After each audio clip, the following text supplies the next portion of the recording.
Alrighty. Hello, everybody. Hello, football fans and fans. We're here again. Another week has gone by, and we're here again for another episode of the Football Fan Zone. This week, as a lot of you know, a lot of football fans know, we're currently in the international break, so no club football for us to dissect or get our teeth into. It's been all a whole array of international fixtures right across all the continents, the Asian World Cup qualifiers, Europe, they're playing the Nations League.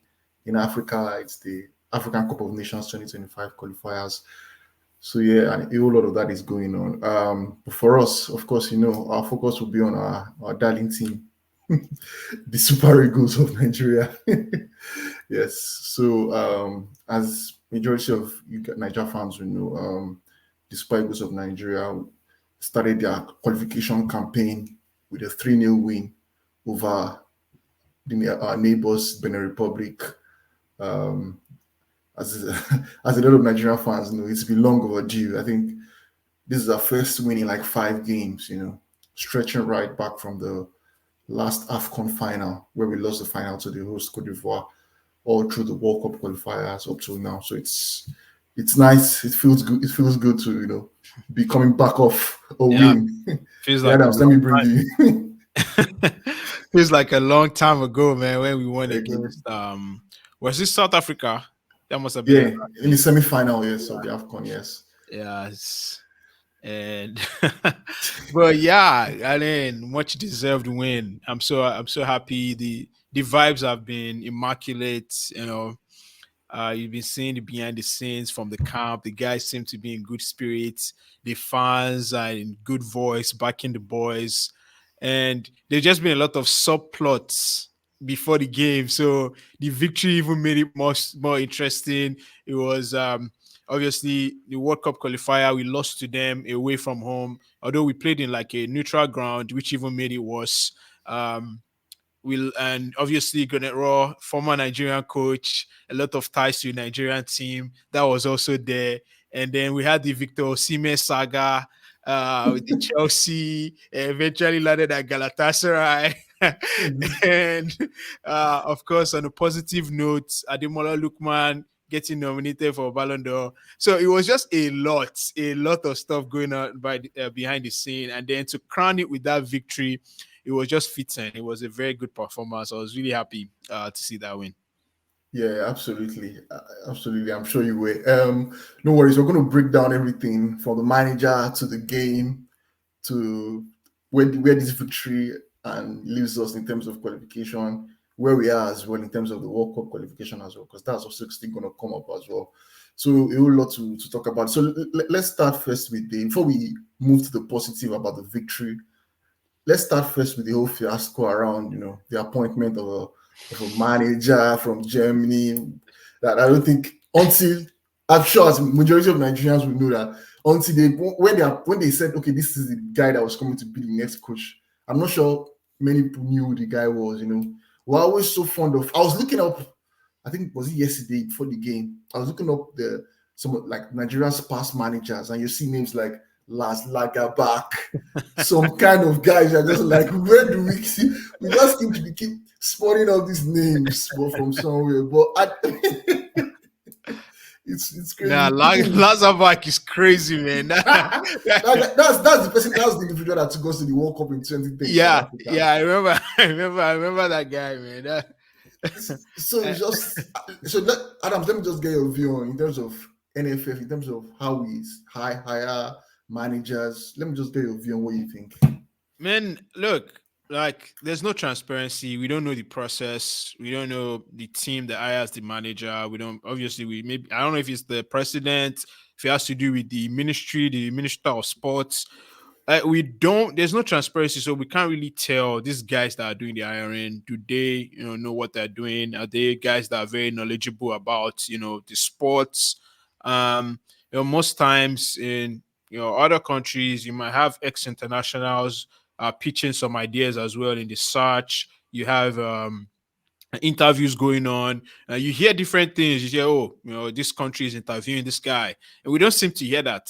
We just It just seem to see, oh, this guy is not the coach, right? So it just feels like they look for the guy that can do their bidding. They look for someone that can fit into, can they can control to an extent, and they can owe money to as well, right? So, and but on the other side, I also know that we don't expect, with the type of budget that we are on, I don't think we'll be expecting to see a big name manager coming very soon, right? So I'm fine with not knowing the person initially, right? As far as the guys doing the work know what they're doing, right? So if I can trust that the guys that are tasked with finding a new manager are people that are seasoned, they understand the sport, they've been there, they've done that. I can trust them, right? I can understand. Even in club side football, Enzo Maresca, I didn't really know him before we we appointed him. To be fair, I didn't really know him. Yeah. So it happens from time to time, but that, like I said, I don't know the guys that are in charge of looking for a manager, the guy that are tasked with hiring a manager. So in that regard, I don't think I can trust those guys. Yeah, I think I totally agree with majority of what you said. I think there is this. You always say NFF technical committee. You always use that word, technical committee. How technical they are. Well, that's left for you to decide. But they say, oh, they interview people and then they've drawn up a short list. They've spoken with people and they're like, oh, this is the person we're going for. You're right, but at the end of the day, football is not 1+1 or 2+2. We've seen situations where if somebody let me know is what but somebody that doesn't have that sort of coaching pedigree in Yeah. terms of managing national teams, or somebody just they gives the person a chance and the Mm-hmm. person achieves beyond Right. expectation. There was this Serbian guy that took Ghana to that same World Cup in South Africa 2010. I don't think he had too much of an antecedent, but he took Ghana to the quarterfinals of that World Cup. So who is to say Yeah. whoever maybe this assuming this Labadia guard coming, who is Yeah. to say he would have not maybe gone on to achieve something huge for Nigeria.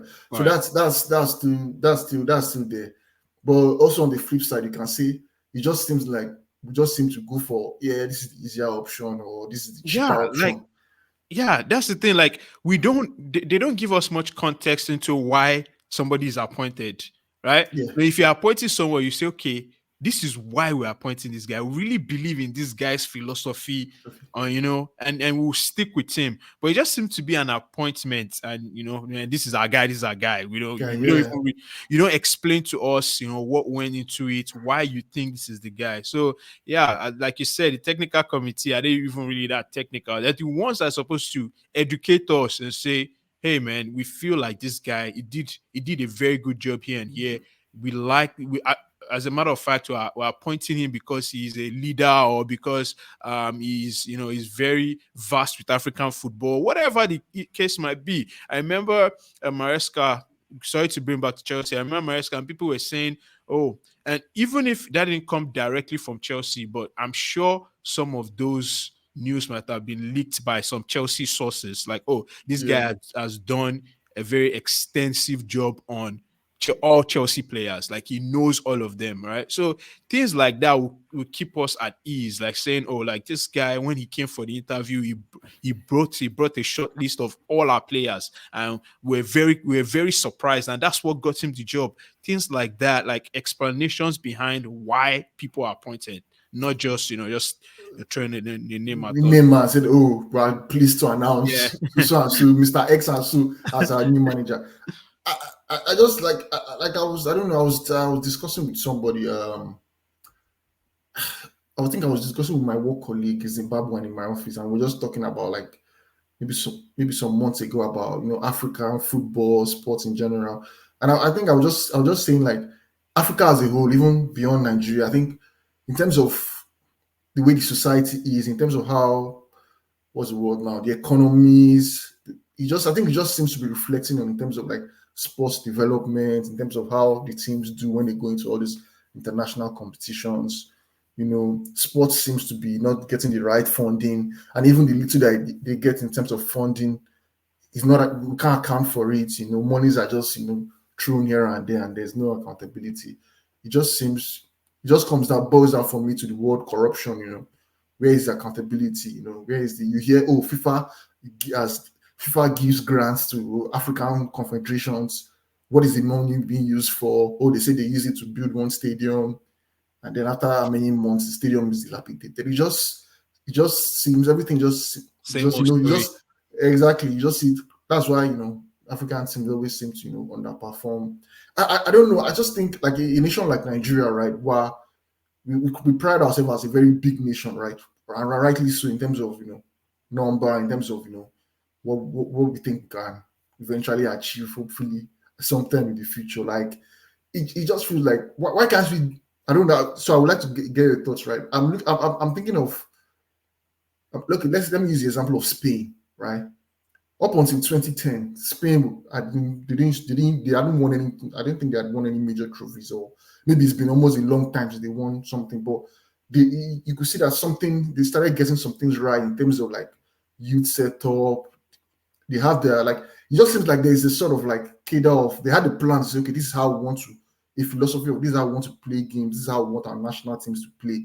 You just see the flow right from under 17, under 21. When you see a Spain team play, you know that this is their philosophy. It just seems like there's something they've done to say, okay, this is how we want to approach things, win or lose. This is our philosophy. So they then say, okay, this is our philosophy. Then these are the managers that we want, to work with our national teams.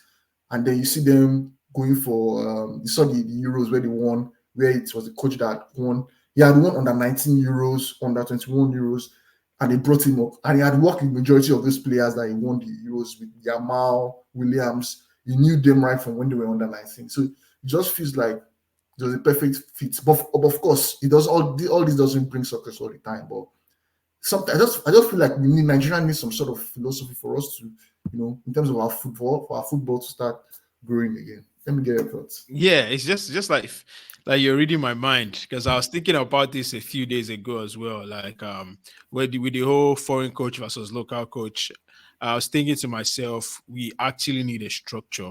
We need an identity. We need everything to radiate across the different age grades, right? And let's not even go too far to Spain. Look at South Africa. They're achieving success, like relative success, according to the amount of talent that they have. Getting to the semi-final of the AFCON, that was huge. Now they have a goalkeeper, first African goalkeeper to make it to that. What's it called? Not the Ballon. Ballon d'Or. It was goalkeeper of the year. Yeah, I can't remember yeah, what the name of the award is. So like these guys, they have the structure, all right? They have the structure, and we could go back a couple years ago and see teams like Senegal under 20, winning. I think was it AFCON?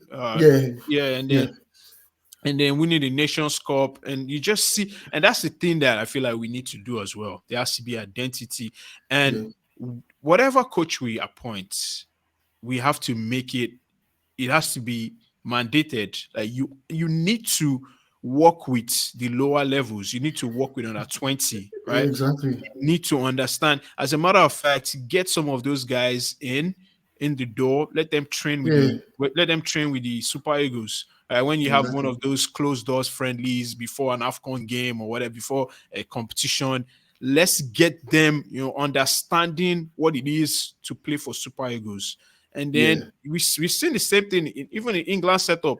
Southgate was, even we want to say Southgate was not, was not successful. He didn't win anything, but he was the guy that was from 21, and then he yeah, came to the main English team. The same thing with the new guy right now that's just although it's like interim basis, but he also, and you see the call-ups, the recent call-ups from England as well. He yeah. called You some see of that his people that he guys. has worked, yeah, people that he has Yeah, worked with. yeah. So he saw some of the from his guys from the under 21. Exactly. That's how he should work. That's how, Absolutely. I just love that sort of model. I think it just speaks so well. Like it just breeds confidence. Like it gives the youth setup in the nation, gives it some sort of vitality because they know that, oh, if we do well, we know where we're going in terms of graduating up to the under 17 or 20, and we know yeah. we'll eventually get that senior call up. But I don't know, our case just seems to be different. They say people, oh, they are not good enough. Oh, this, then you see people, Nigerian players going to play in Israel, going to play in this sort of obscure leagues. I don't know, something like that will work for us. But anyways, that's Nigeria for you. Hopefully, we get that angle of things well, and then we'll see how it goes. Right. Yeah. Let's shift our attention now to the game we saw yesterday. Nigeria 3, Benin nil. Like I mentioned at the start of the program, the AFCON qualifiers has just started for 2025 to be hosted in Morocco, December 21st, I think, to 18th of January. That's December 21st of 2025 to 18th of January 2026. We held in Morocco.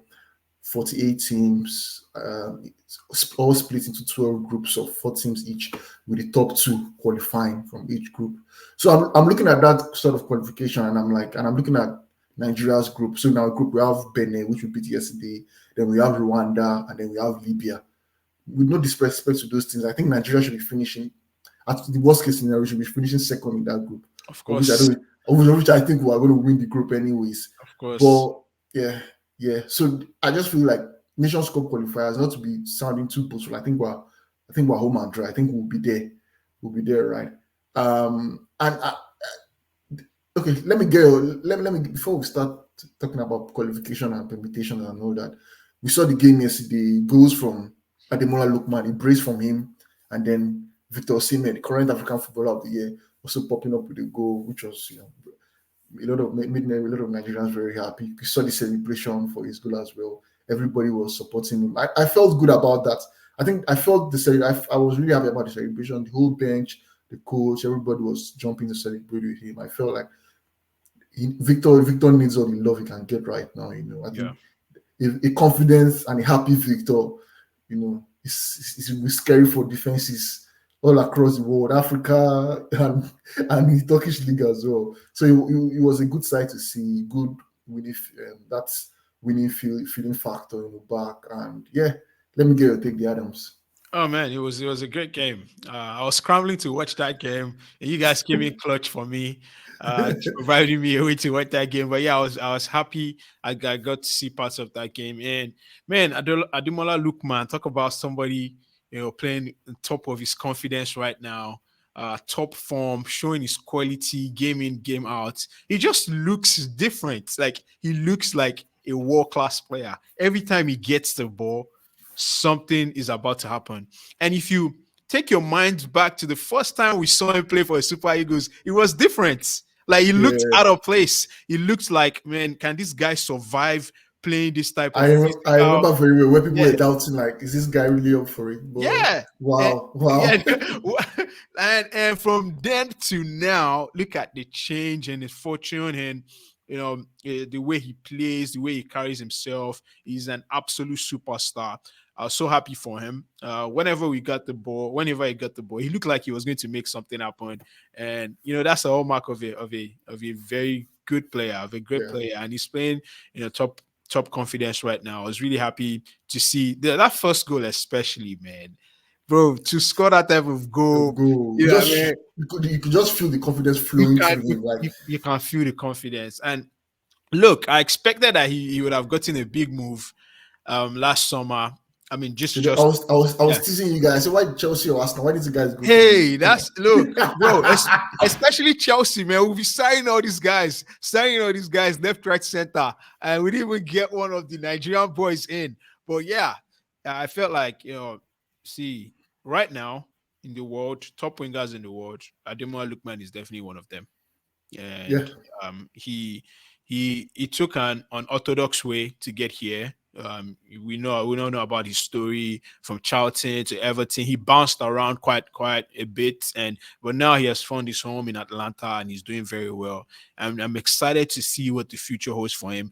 And look, disclaimer to CAF. See, they already know Nigerian fans. We don't want to hear anything, but that's back to back Nigerian AFCON, I said AFCON, CAF Player of the African, Year awards. yeah, Yeah, yeah, African Player exactly. of the Year awards for Nigerians, bro. It's sealed already, bro. This brother, just Are give you me sure? Are you time, sure it's sealed? I've been bro. hearing some arguments. Some For Moroccan who, who differ out there. I'm hearing names like Brian Diaz. bro? Please, number one, Brian Diaz just started playing African football when. Was it not yesterday? Was it not yesterday he switched his allegiance? That's number one. Number Yeah. two, like he was on the bench. He was on the bench Ex- all through. I know Yeah, he yeah. played a good role, but he wasn't that prominent, man. Come on, man. He wasn't that prominent. And we're talking Yeah. about the Ballon d'Or nominee, top I 40 in think the world. I think over the years, right? I think over the years, these awards ceremonies, like I think the lines have been blurred. You know, they're individual trophies. Like, so you're giving an African footballer of the year to a player, right, based on his what do you call it? Based on his performance over the Yeah, season or over a yeah. period. But nowadays, you hear people saying, "Oh, Brian Diaz won the Champions League. He won the La Liga." I mean, it's now becoming. They're not looking at the trophy. They say, "What are they not looking at win? Okay, you won only the Europa League." But that's Yeah, not how it is. no, that's not how it is. That's definitely not Yeah, how it is. Trophies were only brought in to like distinguish when it's very close, like when you can't tell, and that was because of Messi and Ronaldo, when both of them always have very great individual seasons, and we can't hmm tell their goals and assists are crazy. And I say, okay, how do we tell them apart? Now let's see who has won what, right? That's when you bring in exactly. trophies. You can't just bring in trophies for every Tom, Dick, and Harry, somebody sitting on the bench somewhere winning 4 trophies. You now say, It's, oh, because he has won, it doesn't work that way. It's only it doesn't. when like you can't tell the difference in performance level. And right now, it's very clear. Ademola Lookman all last season was the best African player, even from the Afcon. From the Afcon, Exactly. he could have been That the best is. player. Yeah, I think people are already forgetting that. I think he wants to. Was it not the second highest goal scorer in that AFCON, if I'm not mistaken? Yes, I know. I think it was like top three in terms yeah, of goals scored in that AFCON. So that is the he took away. He went away with the silver medal. Of course, he didn't win, but he went away with silver yeah, medal. Good tournament from him. To carry that form to Atlanta, where he had a good season as well, yeah, leading Atlanta to a trophy, scoring a hat trick yeah, in an historic final for the yeah, Italian club. yeah, No, that is that that is yeah. that That is is, yeah, that yeah. is that is something Brian Diaz. I'm sorry to I but would even that argue. I would even argue. Brahim Diaz should not even come close to that list. I'll argue the dude that just got the move to Dortmund. The guy that was scoring goals for fun last season. I can't remember his name now. is it Some the guy people were in making a Bundesliga? Is it the Bundesliga guy? Is it yeah, Gurasi, Sergio yeah, yeah, Gurasi? yeah, yeah. Some people were making a case for him to be included in Ballon d'Or list as well. So, so yeah, he scored a lot of goals last season. I think he should be mentioned. I think he should be him, Ademola, and maybe somebody from Ivory Coast. I don't know because they won the Nations Cup. The But score, Diaz should yeah, not even come close. absolutely, I absolutely agree. He just looks like Ademola is in a league of his own when it comes to that award like category. Like there's absolutely no doubt that he Yeah, should be. bro. Mohamed Kudus had a better season than Brahim Diaz. Brand Diaz. Exactly. All right, let's talk about some other areas of the pitch. Right. Okay, so the game is done and dusted now with Benin Republic. 2 days time, the team is playing Rwanda in Kigali. That's another. That's a game. That will be a test for Nigeria as well. Away from home, how do they handle the like hostile environment? You know, and then Rwanda, I think of recent, though they seem like a decent team. We can't obviously write them off. They've beaten South Africa in their home stadium as well, so they'll be feeling like, yeah, another big boy is coming to town. And I think that African football now, I think those sort of minnows or lesser teams, especially when they play at home, they feel like, yeah, we can rough them up. We can give these foreign-based teams that their players are all over the world.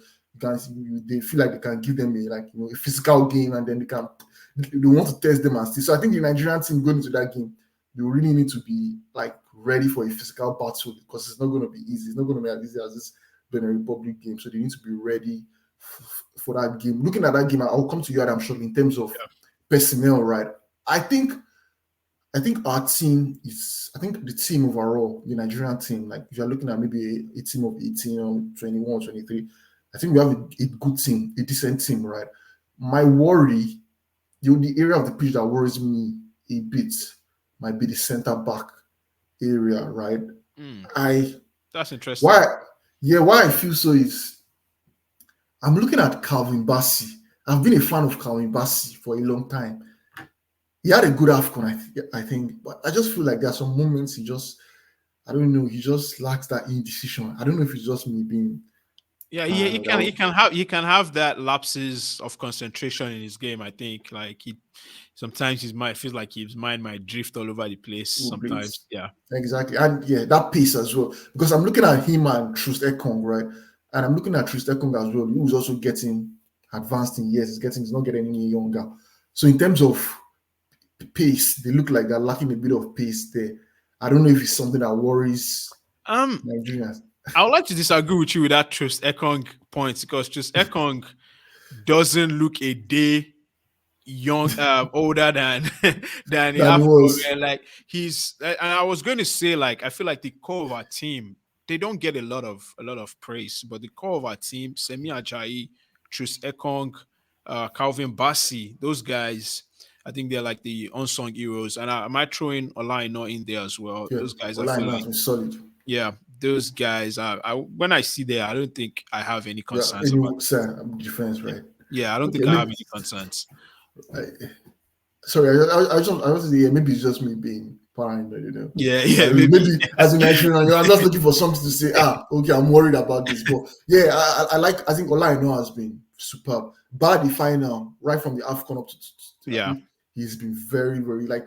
I feel very comfortable with him. There, I'm like, nah, yeah. you're not beating me Olaino Yeah, I know one getting on one. past. You're not Yeah, getting past him. right Great, or left back, anyway he yeah, plays. solid, solid, solid player. I think when he doesn't play, if you feel that void there in our Yeah, defense, yeah. Then you're looking at midfield. I think defensive midfield. I think we're good as well. Three guys I want to mention: Wilfred Ndidi. oh wow, Um, what a miss, man! What a miss. but what are you missing the Afcon, man? He looked comfortable yesterday, Yeah, very comfortable, dictating play. You're looking at Frank Onyeka, Frank the Tank. He had a superb yeah, Afcon, you yeah, know. yeah. Wonderful. So many people were even saying that that was one area that during the AFCON when there was a bit of a gap or something. Like he seemed like he was doing the work of so many players because I think he was Yeah, superb it during was the all over AFCON. the I place. remember the quarterfinal against Cameroon. Oh The guy yeah, was what a everywhere. performance. Yeah, I That remember was that where people were performance. like, wow, salute to you, man. Great guy, great performance. You know, I don't want to go back to that AFCON, but I just feel like the team they had run out of legs when they get to that final because Oh they had yeah. overworked themselves and then great great Oh man, performance from thank God I didn't watch that finals, man. I that remember final. the episode right after the final when you guys were laying it to the team. It was depression all through depression. The team had promised so much, and we just felt like, and then knowing that we had beaten the team we're playing in the final in the group stage, everybody thought that it was a Exactly. given. Yeah, yeah. We But thought that. of course, I knew I had my doubts, I had my concerns, and I was sounding it to people that cared to listen then that I there has been remember. a change of manager. This is not the same team we played that time. Yeah, They are yeah, playing with a bit of confidence, But Nigerians, we are very prideful people. Like some people, I'm sure some people were already writing their names, champions already. Well, that's it. That's football. It brings you back down to earth. But yeah, so going back to that defensive midfield, yeah. So I've mentioned the Didi, Frank Onyeka, and the other guy as well, Frank Onyedika, great guy as well. I think he's in yeah, Club Brugge, if I'm not yeah, wrong. yeah, Scored a good goal against the same opponent in the show we lost. So yeah, I think that area of the pitch is good. You're looking up front. You're looking at Iwobi. Iwobi is someone that divides opinion, right? He's someone that divides opinion in the national team. Some people are like, he's not good enough. He doesn't bring. What does he? People are like, what does this guy bring to the team? Why does he keep on playing? But I don't know. I think for me as well, I think I agree. There's a bit of inconsistency on his part from him. Some days he seems unplayable, he seems very good, and then some other days he just feels like he's not in the game. So I don't know. Let me get your thoughts on Iwobi before we look at our attacking options. I've always been a very big fan of Iwobi, especially for Super Eagles. I think he always gives his all, and that's one of the things I always look for in players that play for Super Eagles. Is like, are you always ready? Are you reliable? Are you consistent? And consistency, yes, he doesn't have the numbers to always produce assists or goals. That's just who he is, right? He's not going to give 10 assists. I think he did though. He did in Everton, but he's not going to like consistently give you those numbers for goals and assists. But for energy, for pressing, and he's somebody that he can play in any role in midfield, right? So people tend to he's been shifted around quite a bit for us in midfield. He played deeper at the Afcon, which I feel like is not, doesn't really suit him. He's more like a box to box midfielder. So there are only few times that allows him that luxury to play that role. Maybe due Yeah. to injury, sometimes Ndidi is not around. And Ndidi is the one that's the number 6 that dictates play, that starts the attack. He can't do that. So when he's asked to do that, obviously he struggles. But as a number 8, I think he does very well for us. He has done a very good job over the years. He definitely goes down. If you look at this team, you'll be one of the guys that will go down as a Super Eagles legend for me. Right, he's been consistent in this team down the years. He's one of the names, one of the first names on the Super Eagles team, and it's not a mistake, right? Because of his Yeah. commitment to always be there. Yeah, like you said, he gets criticized, and a bit. Part of that is because of maybe Okocha and the legacy that Okocha has, and we expected him to fill that void. Obviously, he's not that type of player, but I feel like if we have a coach that understands a setup and consistently uses the same setup and utilizes Iwobi as that number 8, I think he'll thrive and he'll continue to thrive. But I'm not going to say like he's always producing the numbers, and I get that like he doesn't always produce the numbers, but I don't think we've produced anybody near that quality that Iwobi has given us over the years. I don't think there's anybody that has staked a claim to put him out of the team yet. Yeah, I think that's fair enough. I think in terms of longevity, in terms of the inspired goals, you know, will be there will be there as one of the names you will call. He has a bronze medal. He has a silver medal from Afcon as well. I'm sure he'll be wondering if he can add a gold medal to his collection as well. That would be nice for him. Yeah, so that's fine. Looking further up the pitch in terms of our attacking line, I think we're spoiled for Oh, choice here. sports. I think we're spoiled for choice here. You're looking at the team, you're like, wow, Ademola Lookman, Victor Seaman, Victor Boniface. I'm Look looking at at the the guys that bench. don't get to play. Taiwo and I'm telling Woni, you, I'm Kelechi telling you, Iheanacho. Bro, Kelechi Iheanacho, I think that's the one we should have a discussion about. yeah. Where is his position? Where does he play? I, Like, I, I, maybe a number 10 position for me. I think that's what suits him. that's Right. just a luxury, man. Number Yeah. 10. I don't know. I don't think he's creative enough to be a number 10 too. That's how I just see it. But yeah. Senior man. Yeah. And well, I don't know. He's just good. I think he's just in terms of that experience I would bring in terms of age and all that. I think Yeah, he's still yeah. someone that is good to have Yeah, around off the the bench. team. Off the bench. He can still do a job. He can definitely still do a job. So yeah, so it's still good to have him around. We have the Nations Cup next year. We have let's see if he will be able to stick around. I think he will still stick around till Oh then yeah. Oh yeah, for sure. Yeah, for he'll be sure. there. He'll be there. As He'll long be as there. he's fit. I think he has made that move to Sevilla. I think it will suit how he plays. Hopefully, it works out for him. I think he'll be there in Nations Cup. Yeah. That's fine. So in terms of like this current team, right? Is there anybody? Let me ask you: is there anybody that you've seen across maybe this top European leagues, or maybe in one of those other leagues, maybe in Belgium or somewhere, where you're like, this guy is somebody that Nigeria should look to bring into the team? Is there any name that jumps at you to say, this guy? I think there are a few. Okay. For sure, Gift Orban. I think he's been invited once. I don't know if he got a cap yet, but obviously we are stacked in that position. But it's one name that you know, we should look out for. I think Lyon, obviously League One, he scored 2 goals off the I think to bring I think it was off the bench. Yeah, 2 goals off the Yeah. bench the other day. There's this other guy, I think he plays for was it Montpellier he plays for? Adam, I can't remember his last name.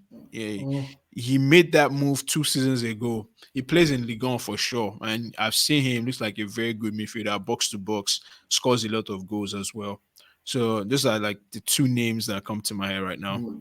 to like jump at you as well. Yeah, I think I agree about Gift Urban as well. You know, that's a song that I think we can bring into the team as well. Right, let me ask you, Augustine Iguavon. Do you know Guardiola? The football is risky sometimes, you know, but let me ask you now. You know, football is such a, like I always say. I think I say this every week, right? You know, football is vibes. You know, vibes on vibes. I remember people were throwing courses at the NFF. Why should we bring in Augustine Iguavon? Well, you know what he has done? Now he has won this game, and it seems like the best thing since sliced bread. Everybody wants him to get the permanent job full time. Oh man. So I don't know. The others, I know you're not, you know, from our private conversations. I don't think you're not really. I don't know. I don't know. I think I'm right to say you're not really a fan of Mr. Augustine Guavon, right? Super I, Eagles legend.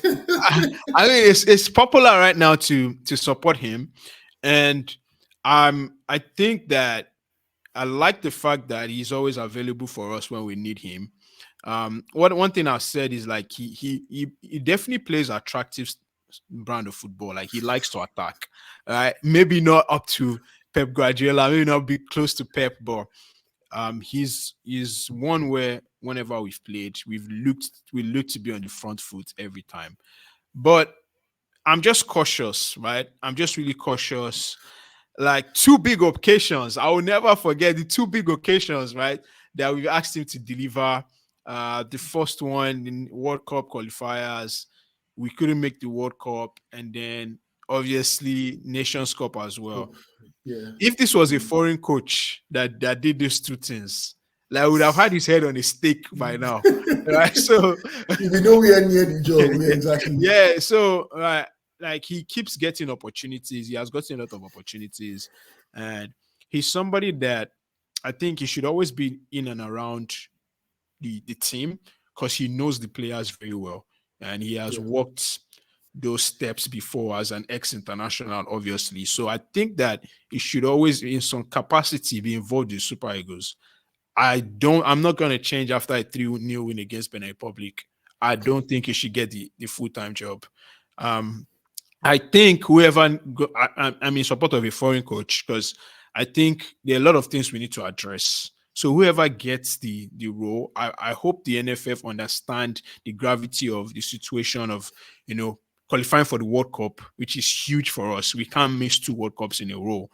I don't think Austin Eguavon on full-time basis can bear that pressure of absolutely getting us to the World Cup and winning the next Nations Cup. In my mind, we must attain those two objectives. We need to win the next AFCON and we need to qualify for the World Cup.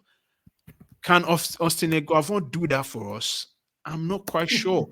And the reason why I say that is he's been there, right? We've given him that opportunity and he didn't deliver.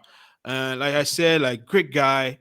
I like having him around the team. I think he knows the players very well. I think he should work with whatever coach we appoint, but I don't think he should get that job on full-time basis. Mm-hmm. Interesting, interesting. I don't know. I don't know.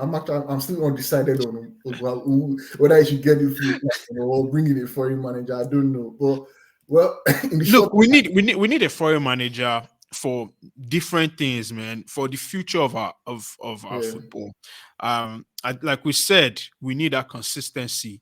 We need somebody that's going to come in and bring in their brand of football and implement that across all the age groups as well and see that growth. And we also need to have somebody that is going to train the coaches that we have, right? Is always invaluable when you see some coaches, you see, let's say Ateta, Maresca, and they've worked with guys like Pep, right? They got the experience from guys like that. So the next coach we bring, it has to be a one eye into developing some of the talents that we have, right? Some of the coaching talents that we have. I don't know some of the younger coaches that we have right now that are looking to do big things. Those guys should be involved with the Super Eagles and the new coach that we get. I liked that we brought two very talented, good coaches from the MPFL to come support Eguavoin. And we need to do the same thing when we get, a coach, right? A coach, when we get a foreign coach, bring in the young up and coming guys. I know the coach is going to bring his own backroom staff, but mandate it, make it something that has to happen. That, okay, these two guys need to work in your backroom. Like, they need to understand so Start, that, yeah, then later on they as well can, fill in that gap. But yeah, getting a foreign coach is not just a matter of Super Eagles. It's development. It's developing our league. The coach has to be involved in the league. The coach has to be involved in training coaches, like I said, workshops, holding workshops, training sessions for our next coach. So for me, it's not just about winning, and then after a few years we're not getting to the same situation or looking for a new coach. No, we need to develop, have an identity, and develop the guys coming behind as well. absolutely. I think I kind of agree with you as well. Development is important. It's not just, it's something that is a word that is being overflowed in football, but it's something that is very important because you're looking at like Nigeria. We've been a nation of we've been known for having good age grade teams under 17. When we go to the under 17 World Cup, under 20 World Cup, teams fear us, But right now, we're nowhere to be found. I don't think we qualified for the last under 17 World Cup. Maybe we didn't. I don't think we qualified for the last under 20 World Cup as well. We didn't qualify for the Olympics, the under 23, where we always qualify. So it just tells you that at age grade level, our football is in decline. So we need that to be resurrected again. Like something needs to be urgently done about that. And then what we're talking about Augustine, we're talking about Iguavon, right? I lost my train of thought. Yeah, Yeah. so I want to say, I was about to say I'm still undecided. I don't know why, though.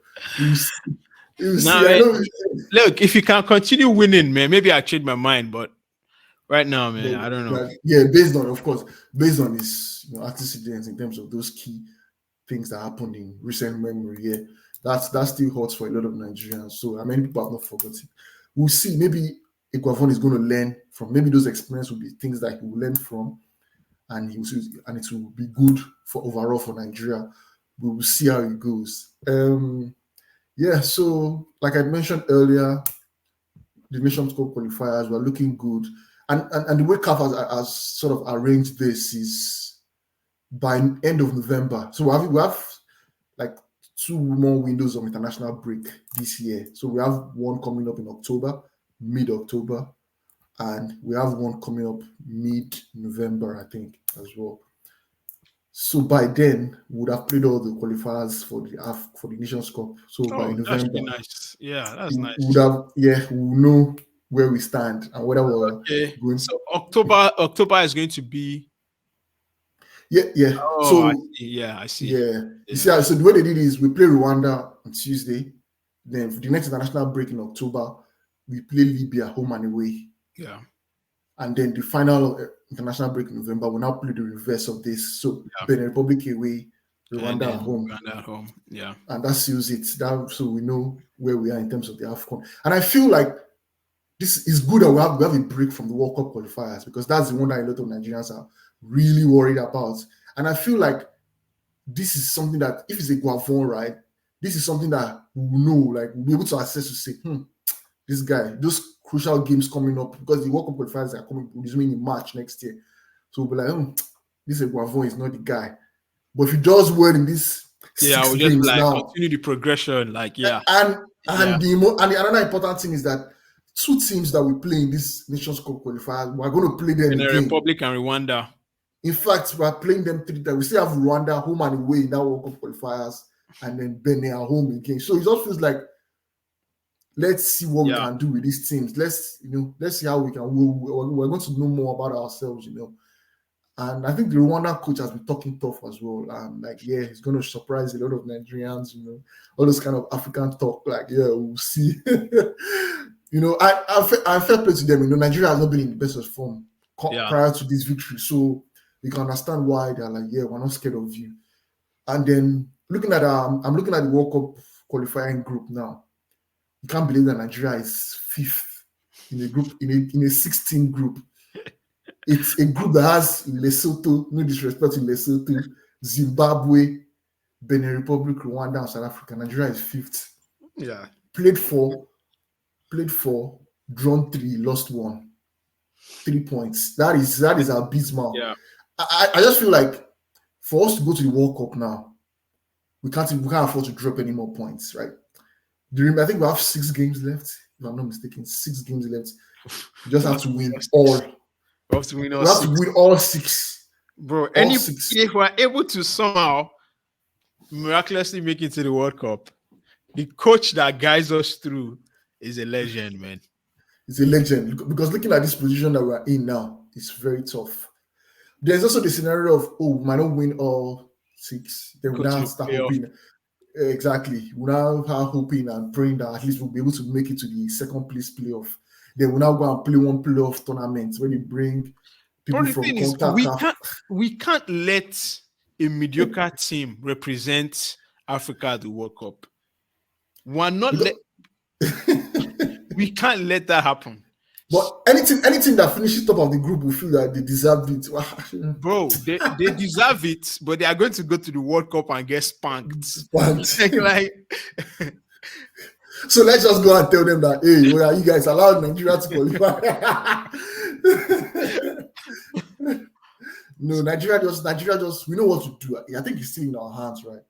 Because I'm looking at the group now, right? So Rwanda top is 7 points, and we have 3, so we are 4 points behind, right? We have Rwanda home and away. They're still reachable. It's not like they're not within our reach. But then the problem then is that South Africa and Benin Republic are also on 7 points. Yeah. So that's the thing. How do you now imagine if Benin Republic goes to the World Cup? Why am I laughing? Because I shouldn't be laughing like that. Sorry. But that would be so fun. It's not even I'll be happy for them, man. I'll be happy for them.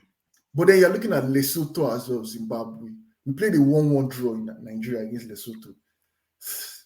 That is that is something that needs to be taken away from like history books. Like it's something that I like just feel like so this World Cup qualifier is so crucial for us. That is where my attention is, Fair enough, the Nations Cup as well is prestigious. Of course, we want to qualify and win. But that World Cup is huge. And we really need to, like I said, this Nations Cup qualifier will be let's just get a good run of wins together, right? Let's just get a good run of wins together. It would be nice if we win all our group games. Come on, we can do it.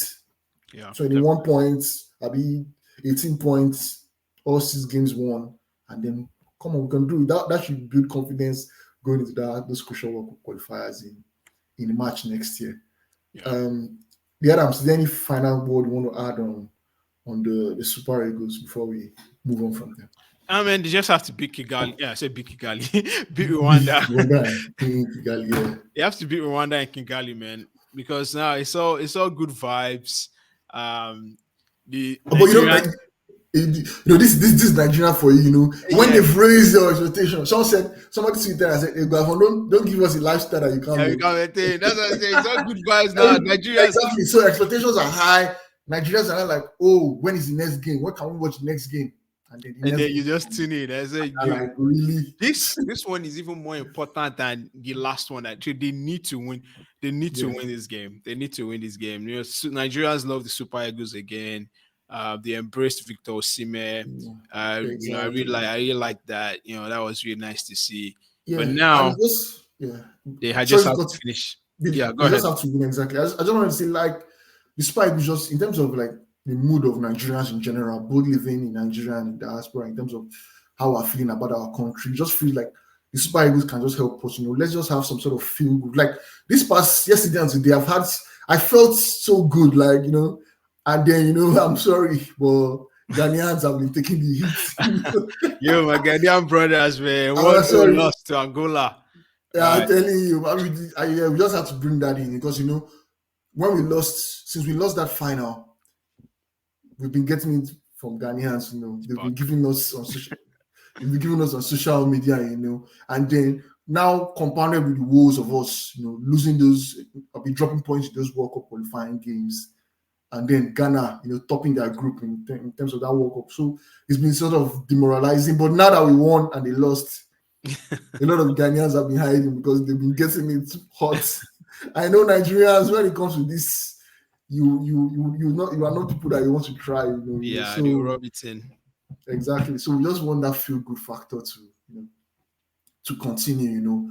We just hope Victor Osimhen, come on, brother, just deliver again for us. Does he In start fact, for you? Does he start on Tuesday? maybe not. Maybe not. Why I say so is because I saw somewhere where they said he hasn't played for a long. Is it since May or something?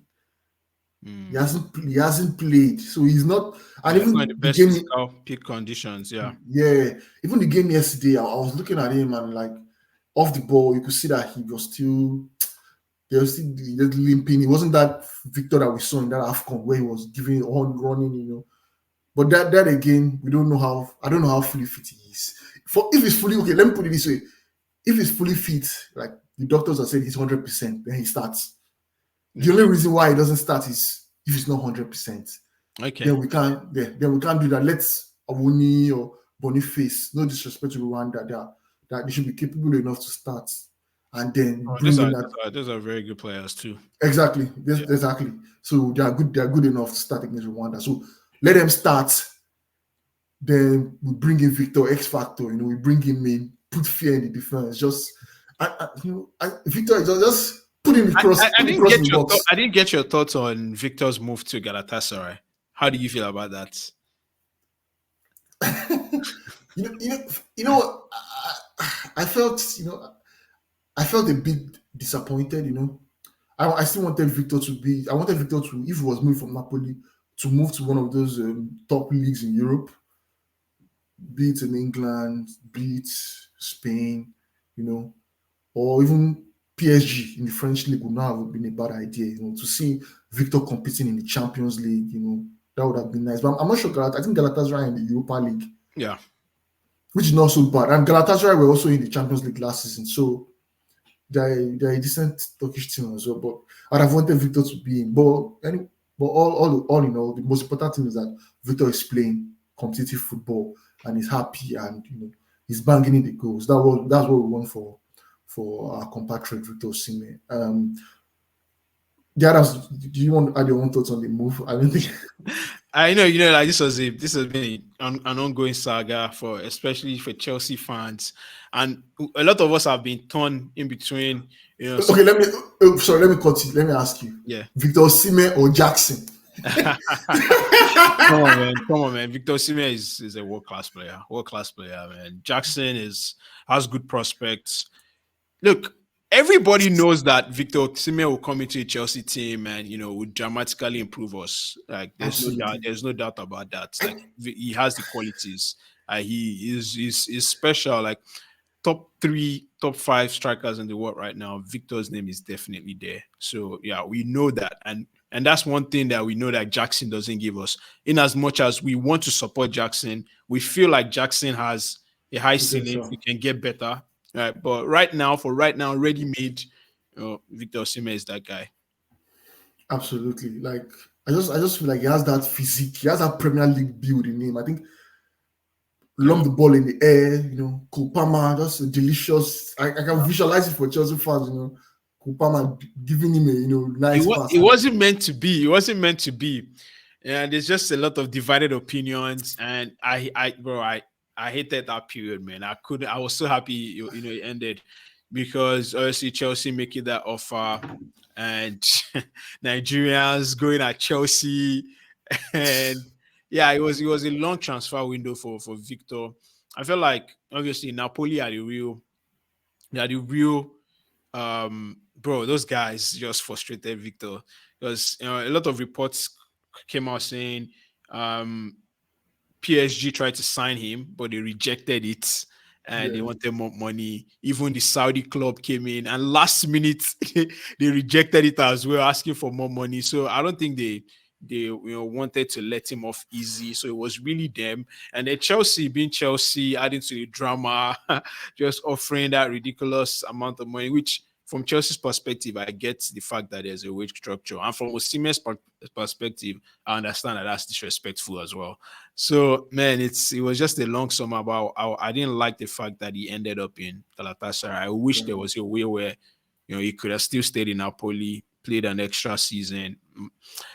And now people are trying to gaslight it, say, Galatasaray is a big team. Yeah.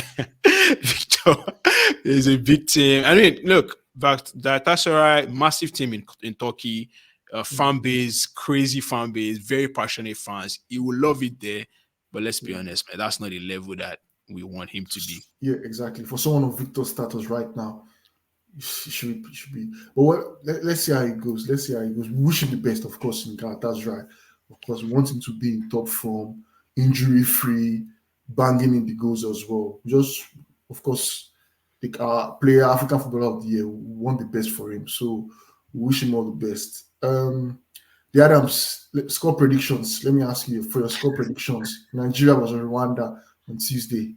Oh man, I'm going for a 2-0 win. 2-0, man. 2-0 win. And I think one of Lukman Sime is going to get a goal. Listen, I couldn't agree more. I couldn't agree more in terms of those goal scorers. It just feels like those. I would like Victor Boniface to chip in as well with one goal. Yeah. I think that would be his first Super Eagles goal, right? If he scores. Exactly. Yeah. Hopefully he does. I'm going for a 3-1 win for Nigeria. I like that. That's really bold of me, but I'm confident that Augustine, Cerezo, Guardiola, Guavon will deliver for us in Kigali, right? Okay, yeah. So it's all good vibes. It's nice to be talking about the Super Eagles in positive light. Nigerians are happy. So yeah, long may it continue. Finally, I think So in terms of things still Nigeria, the what's it called now? The under-20 women's World Cup is currently ongoing in Falconets. Colombia. Yeah, the Falconets are through to the round of 16.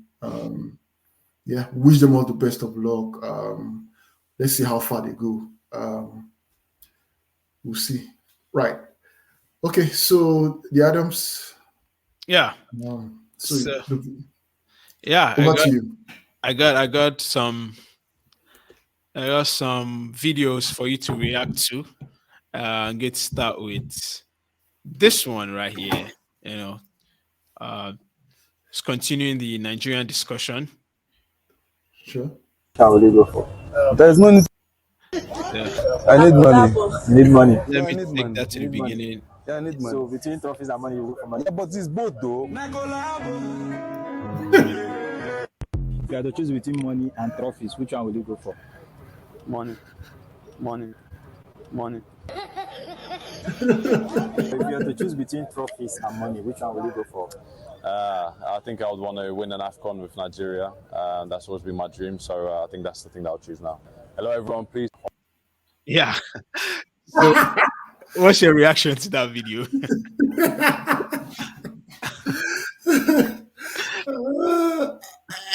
I don't know. I think. So it's a question like, what's like in terms of like, are the players being truthful or what's my own? If I were in their shoes. So yeah, a bit of both. Like if you're in their shoes, like which one would you pick? And what's your reaction to hearing like Nwabali and Boniface saying money just out the gates, like money, like no contest, just say money, man. and then Trust Ekong saying, and the funny thing I tweeted about it. The funny thing is Trust Ekong is actually playing the Saudi league, which is like the money, yeah, retirement type of money. I'm telling you. And he's the only one that said, AFCON. And my perspective to that is, I feel like media training is very important. Like, and I was saying it on Twitter, like, bro, obviously, I get that you want money. I get that, right? I get that you want money. I get that money is very important. But there's a way to just say it to me to me. Maybe I'm just, overreacting or whatever. There's a way to just say it like, oh, yeah, man, money is important, but, winning trophies is also equally important. That's what we play football for. But, bro, that's how. But at, at the same time, maybe they're just, relaxed and they're joking and who are the ones taking it too seriously. Too serious. Exactly. Maybe that could be the case, Just like that Igalo's video, man. You cannot go to these trophies in the supermarket to buy bread. but if I were in their shoes, if I were a professional footballer, of course, trophies for me. Trophies, man. Those accolades, when you retire, looking back at those accolades, you can show your children like, wow, I won AFCON in maybe 1996 or 2024. That those sort of memories, those that winning feeling, something that resonates for a long time. Because of course the money is going to be there, it's still going to be there. It's not like the two of them are mutually exclusive. I mean, trophies. Na collabo. So na collabo, man.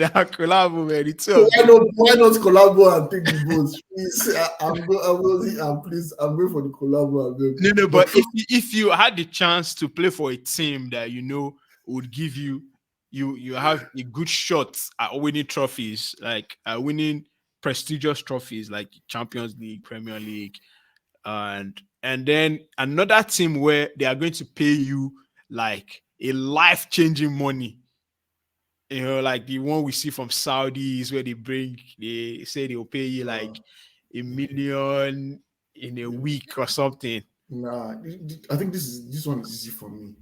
I'm a man of modest means, I'm not a man of extravagant lifestyle, so I'm definitely going to go for the club that I'm going to be winning trophies. Definitely. Yeah, there's no doubt in my mind about that answer. So yeah, and for those who don't know, I can actually vouch for that answer too. I think that will be your choice for sure. Yeah, I think that's what you go for. Okay, the other video that we have, so this one is a lot of talk about football falling off, and seeing this video, I was like, whoa, I don't think I disagree, but let's have a listen. V Haaland, big respect to Erling, but it has to be Ronaldo. Prime 04 Henry vs current Kane is a mismatch. Shevchenko Ballon d'Or year v Osimhen, old type Victor, but there's levels. Totti vs Lautaro is just blasphemous. Invincible Bergkamp v current Lewa, let's not be silly. Eto v Isaac is the rudest one so far. I lied, this is even worse, I can't even read it out loud. Raul v Oli Van Nistelrooy v Thuram as a 9 isn't even close. Shiro v Jesus, old type Jogo Bonito, but Allen was still bagging 20 goals a year. Del Piero vs Morata, let's move on. Young Rooney in 11th, by the way. I'd even take Everton Rooney over Vlaho. Crespo v Gyökeres. Prime Serie A versus doing in Liga NOS. Early Drogba v Boniface, fairs, there's a slight convo, but still Drogba. Inzaghi over Openda, Michael Owen over Girassi. Young Ibra was way more complete than Tony. Trezeguet sweeps Dovbyk. I don't think Solanke would even dare put himself above a Morientes who just won the Champions League Golden Boot. Hasselbank v Mateta, not even Invisalign could close the gap between them. Anelka beats Soloff, it's a whitewash. This isn't nostalgia bias. All 20 strikes. What do you think? But I felt that Drogba and Boniface one, I said there's a slight conversation. That was disrespectful to Drogba, man. Come on. There's no slight conversation there. I agree with you. but do you think any of those names? Do you think is there anyone that you disagree with? No. I think I agree with almost everything. But at the same time, you can say like he was putting two different, like let's say you put someone like Haaland and Morientes together, like or maybe Alan and who? Let's say Michael Owen. For Haaland and Thierry. No. But yeah, man, has football really falling off? Haaland of course, I think football has sort of fallen off, right? I think football has fallen off. It's easy for us to say football has fallen off. They'll tag you a nostalgic merchant. But football, like in terms of, so when we say football has fallen off, right? Those when you're talking about those strikers, right? Those guys are there to score goals. Haaland scores goals, Ronaldo de Lima scores goals. So I think the argument of where football has fallen off, or where I'll say I agree that football has fallen off, has to do with in terms of the way the game is now being played. I agree where people say the game has lost that flair. Like there, you don't see players with players willing to take on their man, beat their man. Just that exciting, entertaining football that we used to watch the early 2000s. Those sort of football. Now it's more of pass. I saw one video today. Just pass routine. It just feels so robotic. And I agree with people that say that its football is now sort of like the most annoying thing about this new phase of like football, of how you want to play, is seeing bad teams try it. Like it just like ticks me off when I see terrible teams, bro. Like the main purpose of football is to try to win. Like I get that teams like Man City, Arsenal, maybe Chelsea, Liverpool want to play a certain way, Barcelona, Bayern. That's okay, that's cool. But bro, why are you Ipswich going man for man? Burnley, or you're trying to play elaborate football, trying to pass out the back and do all this, bro. But you see, sorry to cut in, but you see, but no disrespect to a team like West Ham. You see, that's why they got rid, David Moyes, they got rid of David Moyes. And most of the fans, when you listen to them, like in the UK, they're like, oh, the football is stale. They just lump the ball forward. They don't want to see that. They feel like their team should be playing attractive football on the ground. That's sort of. I mean, West Ham, I get it to an extent. But at the same time, bro, when they start losing, we'll see what they think about Moyes then. Bro, and that's why, man, you need to protect guys like Sean Dyche, man. Like they're just things that everybody can't play the same way. Like, can we stop that? Everybody shouldn't play that way. Everybody should be risky, try to pass out the back, have the goalkeeper be the fourth option as a player in defense. And bro, no, like, can we just stick to? And the funny thing, the main thing about football is not just, yes, you want to get entertained, but you want to win. Like those teams should always want to win. That should be the first thing in their mind. And yeah, that's the annoying thing for me. Like I like the whole new phase, but I hate seeing when like teams that are clearly not equipped to do it, you're trying to do that against guys that have spent like 200 million or 1 billion assembling those guys for that specific need, and you want to now try to match them at that same thing. And the funny is, like when they play those teams, they try to play that way too. Yeah, I think it just has to do with the new generation of managers. Everybody's also engrossed in this man for man high pressing. Everybody wants to press from the front. It sounds very, it's interesting. It's involved, and then some teams are just like that's why you see some people just say football is about winning, scoring goals. Some people, to score a goal, some people, you see Man City, maybe they take 30 passes, but some people can just take 6 passes and they score a goal. Maybe you bring in people like Sean Dyche, just launch the ball up forward. Your big strikers, Calvert-Lewin, Wood, those sort of guys, hold up the ball, and then win. That's why many neutrals enjoyed. I think Everton beat Liverpool last season, 2-0. Where you saw the way they play. Just Calvert-Lewin just unsettled Van Dijk and Konate. Just lump it up forward, and then old Barclays, man. That's how I'm telling you. There are some England fans are like, stop this utter woke nonsense and bring Sean Dyche to manage England. No. That's the other flip side. The flip side is when you now have like proper technical, proper really good players, and then they play that the other way. That one is annoying too. Like you have these players for this thing. We play the yeah. Well, it feels like that sort of place is phasing out of football, which would be sad to see from. Man. Samara Dice and those guys, they're not dead yet, but they'll be rolling their graves saying what's going on. Roy Hodgson. You see Crystal Palace now. Crystal Palace playing out from the back. Try. Well, we'll see. We'll see how that far gets them, man. We'll see how far that gets them. We'll see. All right. I think this is where we will bring the show to an end. The Adams. There's good vibes coming through. Super Eagles back to winning ways. There's excitement in the air. Yeah. So next week, club football is back, anyways. So I'm sure the Adams. I'm sure you're looking forward to Chelsea back. Oh yeah, man! I'm looking forward to the signings, man. All these guys that we got. Let's see how they fit into the system. I'm just trying to Sancho, Mande, Sancho, and Felix. Hey man, I hope this guy gives Noni Madueke his debut, because that last game I was just there. I was watching the Nigerian game and watching the England game, hoping to see everybody else came on, but Noni didn't come on. He brought on Andre Gomez. He brought on what's his dude? The guy from Nottingham Forest, Morgan Gibbs White came on. I'm like, where is Noni? And they made Saka play 90 minutes. Okay, maybe usually what that means is maybe next game Saka doesn't start, and then so we'll see. We'll see. We'll see how that goes for Noni. And then also looking at it as well, injuries have started to come in. Yeah.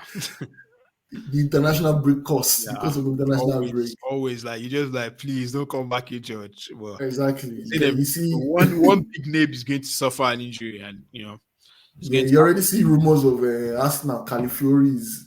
Oh wow, that would be. Yeah, he has had to leave the Italian national team. Well, it's not such a big miss for them because he isn't in the first team. He hasn't been playing, so. Yeah, so and then for Liverpool, you hear rumors that McAllister has a knock as well. Wow, so, that was big. That's big. Yeah, so you can see the worry, like wow, that's big. So we'll see how all this pans out. The Adams. Yes, sir. Thanks so much for this. Thanks so much. Yeah, it was nice. It was nice to talk Nigerian footy again. It's been forever, man. We just dedicated. We didn't have the noise from Chooks and Uzo, so we just dedicated one full episode to Nigerian football, man, which is always nice. Our first, absolutely, absolutely, which is nice. So wishing the team all the best of luck. Tuesday, we want to be celebrating another win. Fingers crossed against Rwanda. All right, guys. Thank you so much for watching our videos. Thanks for liking. Thanks for some of your comments as well. Engaging with some of our guests. Interesting. I saw is it Real Madrid, Manchester United fan going back and forth. That was nice. So please get involved. If you feel like there's a viewpoint you want to get across, you disagree with a view that has been raised, please do get in touch. We'd like to interact with you as well. Do like and subscribe to our YouTube channel, like our videos. Thank you so much and see you next week. Take care, guys. Bye. Peace.